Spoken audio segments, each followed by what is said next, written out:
Hello, and welcome back to Seawolf's Den 2019. Another year of RPG a day. They mixed it up this year and decided that instead of doing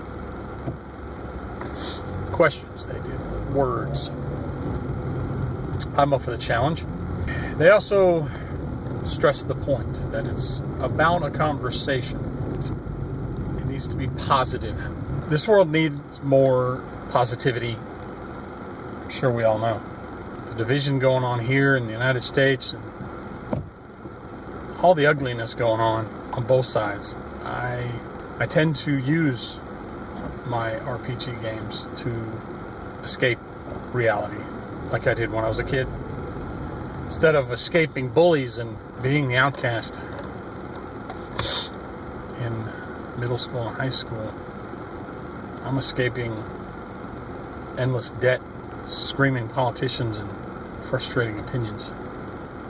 In that light, we'll tackle the first word. And appropriately, the first word is first. Firsts means a lot. I'm a list kind of guy.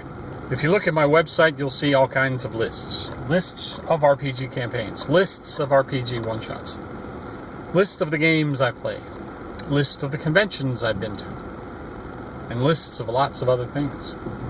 And with every list, there is a first in the list. There always has to be a first to make a list. I'll cover a few of my firsts that are fondly remembered, and firsts are a big thing. First kiss, first love, first character, first campaign, first GM. All those are very, very memorable. At least for me. My first RPG, of course, like many, was D&D. Dungeons & Dragons, back in the 80s. I think it was 82. In 82, in middle school, I walked into the lunchroom and saw two people that I considered friends, or at least those who weren't as bully as others, doing something that I didn't know what it was at the time, but I later learned it was character generation for Dungeons & Dragons. I asked lots of questions, and I was very curious, and they even though I was bothering them, they told me a few things, enough to really pique my interest. One of those people is still on my Facebook, and he probably doesn't even know what an impact he had. Later on, probably that summer, maybe the summer before, I don't know. I don't remember. My mom picked me up from a friend's house, and in her front seat next to her on the passenger side was what I later realized was the Redbox First Edition or Redbox Edition of Dungeons & Dragons. I asked her what that was. She quickly hid it and put it in her bag and said nothing. Turns out that one of her girlfriends, the mother of one of my best friends, found this game in her son's room and had already heard about it and wanted my mom to look at it to see how demonic it was. Her family was devout Catholics. My mom and my dad are devout Southern Baptists. So they fell right into that trap. So the start of my RPG life was that it was demons, that it was of the devil. Well, despite that, I was very curious. I don't remember the order of things that happened. I think it was in 83 I bought my first role-playing game. And that was Star Frontiers. And that game has stuck with me till this day. My current home campaign is set in Star Frontiers using Savage Worlds rules. I still have the books, although the box fell apart a long time ago. I used that game for an excuse. Told my parents that I was going to play Star Frontiers, but I actually ended up playing D&D. So yeah, I lied. I'm 50 years old, Mom and Dad. I think the statute of limitations has run out. I met a group of people. I was a caddy at a golf course, and I met some gamers there, and we talked endlessly, much to the chagrin of the golfers. And these guys were Vince, Jim, Curtis, who I later met because he wasn't a caddy. And I got invited into their game group. My first D&D game, my first real session, was with these guys playing D&D. But despite the fact that I lied to my parents, I tried to stay true to my upbringing, and I told my GM or DM I was not going to play evil characters. I was not going to play demonic characters. I was going to play good characters. So even when I'm playing something my mom thought was demonic, I tried to stay true to her wishes. And the coolest thing was he gave me the glaive, which was the weapon from Krull. And we went into the plains of hell and killed devils or demons. Not really sure why we did or where we had to go, but we did. And it was fun. I don't think it was more than 3 or 4 sessions before I think it was Curtis got involved in the band. Couldn't do it anymore. That was basically my first gaming group. First long-term gaming group was not long after that, after I started working at Wendy's, the fast food joint. And I met several gamers there. And this time I didn't have to sneak around. I'd gotten old enough that my mom let me do it. And I had my ride there, so she wouldn't even have to get me there. And we played in a long-term campaign, Powers and Perils, the D&D knockoff published by Avalon Hill. Unfortunately, it was a very Avalon Hill game in that it was complex, way too complex for a 16-year-old who was new to the hobby. Plus, its setting was very in-depth, much like any fantasy setting. It's kind of like D&D meets Lovecraftian Cthulhuoid creatures, and looking back, I probably would have gotten more into it if I had the chance. I did buy the books and I did buy the setting material, and I just never sat down and read it. And I think that frustrated my GM. I was immature and I was obnoxious, I might say. Some might say. And I'm not entirely sure my GM liked me. He capped one session off by killing me because I didn't regurgitate the story elements he was trying to convey fast enough. And that's why I learned as a GM, don't expect your players to catch every storyline piece or understand the setting completely. Always be prepared to explain the basics, why this piece of information is important.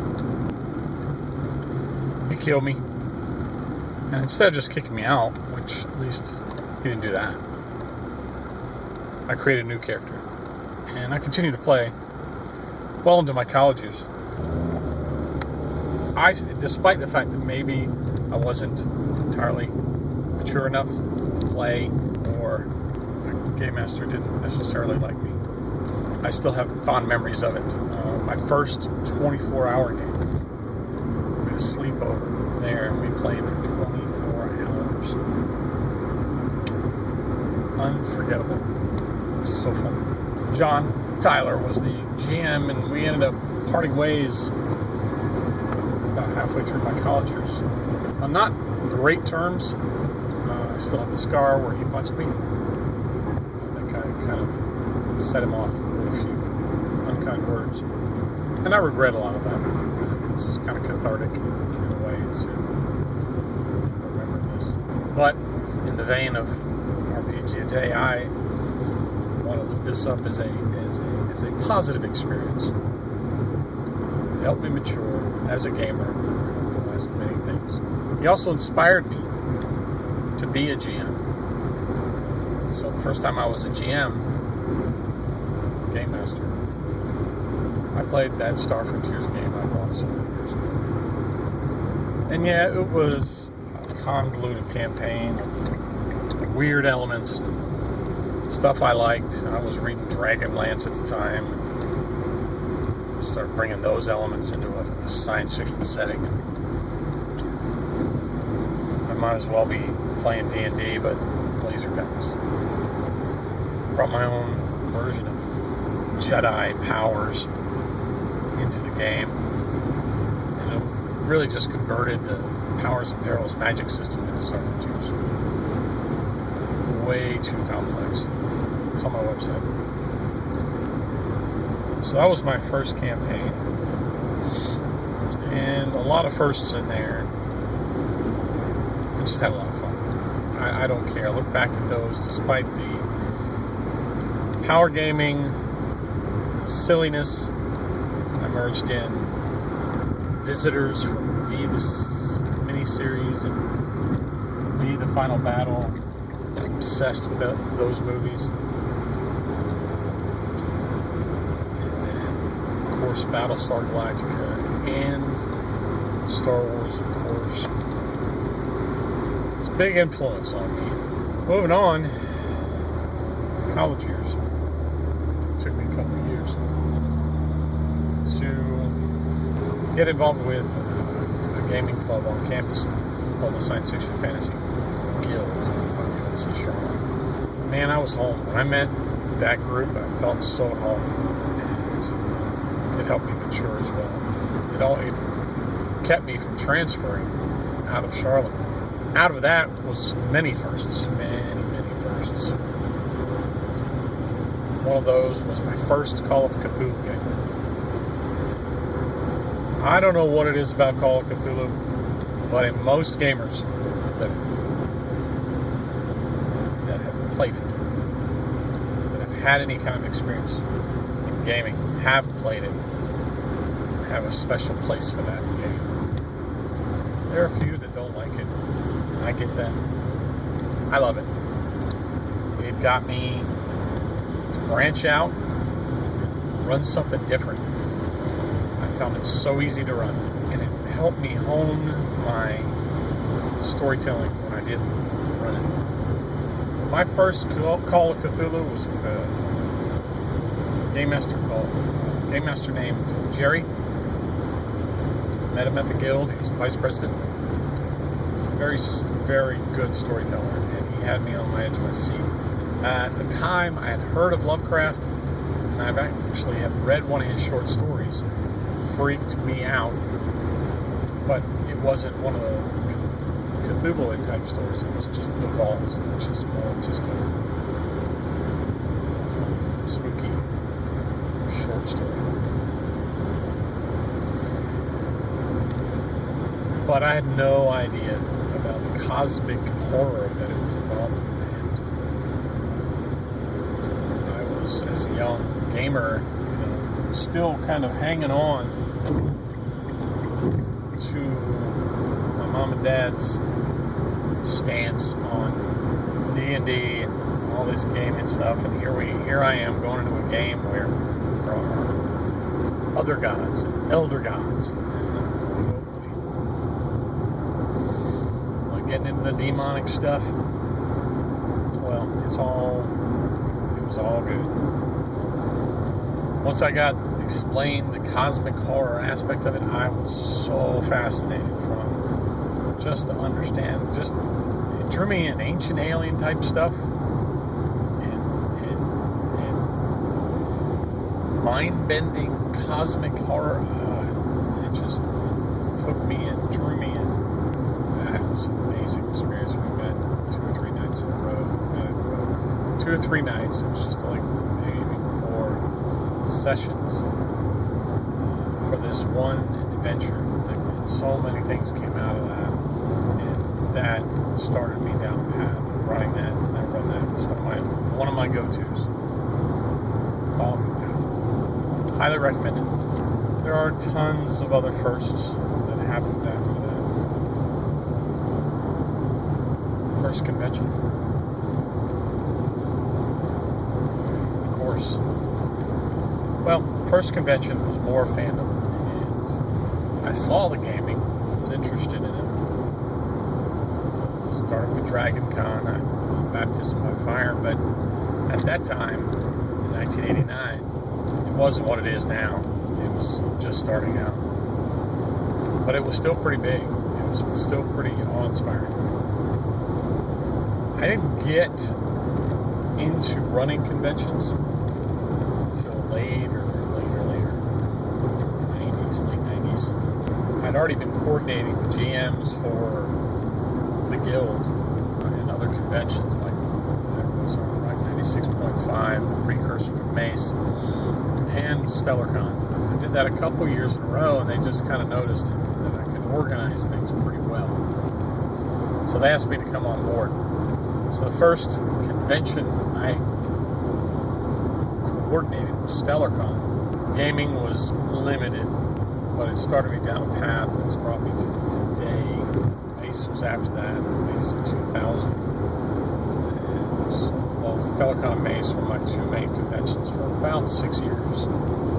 And I'm still doing Mace now, almost 20 years later. I went from handwriting posters, schedule posters, that I still value. I still think posters are important for people to look at. My posters today are way too complicated. I know it. I was just starting out to get to know the GMs and the community. Now my GM list is like hundreds.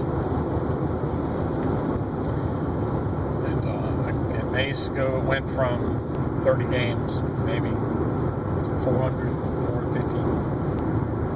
And I mean, we're not huge, but we're just right. I'm very happy where we're at, and I have no desire to make it any bigger. My system would break if it got any bigger. So that was my first convention I worked was Rock 96. Back that up. My first convention I worked was Rock of Ages, a one-time, one-shot deal, one and done convention that spent way too much money, wanted to be way too much, way too many people. It was awesome, and gaming was kind of set aside. There was not a lot of work I had to do. I think I might have run a game. I don't remember that. I don't remember running a game. Pretty sure my first game I ran was at Rock 96.5, and it might have been, I want to say, Star Wars D6 or something like that. I have my first craft. I'll put a picture up. I didn't realize that crafting was a thing. So I was making something for a game idea out of some stuff I had laying around. Alien Queen base and some other extra pieces I had laying around. I created a fountain, as you can see. And then I realized there was a crafting community that does this kind of thing. And I got involved in that. So, first craft, tabletop craft. Before that, I did a lot of crafting of live-action role-playing props. I think that's all I can think of in terms of firsts. That's what I think of. Those kind of moments, those kind of defining moments that carried me through years and years of tabletop gaming. If they were negative, then I wouldn't be where I'm at. I'd be doing something else. I love this community. I don't always show it. At the conventions, people consider me grumpy sometimes. I just don't like being overwhelmed, and I don't like being asked asked 6 different questions, 6 different ways. That's all I really can think of. There are many firsts that are a culmination of my RPG life that led me to here, that has led me to nearly 20 years of running convention gaming, being involved in gaming, meeting hundreds and hundreds of people, playing in hundreds and hundreds of games, running hundreds and hundreds of games. I've got a lot of those games under my belt, and because people have enjoyed my game, and I've enjoyed having them at my table. Remember your firsts. Think about them. Think about how they made who you are today in terms of RPGs. Would you do them differently? I wouldn't. I might have tried to be more self-aware when I was younger, to understand what that meant. Firsts are good. Firsts are fun to remember. I hope you remember your firsts fondly. Just remember, until next time, seek for wolf in thy son.